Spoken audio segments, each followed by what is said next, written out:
Hello guys, gawa tayo ng tocino gamit yung Mamacita, ano yan, mix. Ayan. So, nakabili ako dito ng pork ribs guys. Hiniwa-hiwa ko na lang yan. Tapos, pinukpok-pok ko para mag-tender yung meat. Tama ba? Ewan ko.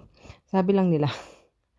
Tapos, ayan. So, namimiss ko na kasi ang tocino. At medyo may pagkamahal ang tocino dito sa Asian store. So, try kong gumawa. First time kong gagawa guys. Ayan. So, dalawang gamit ko. Ayan.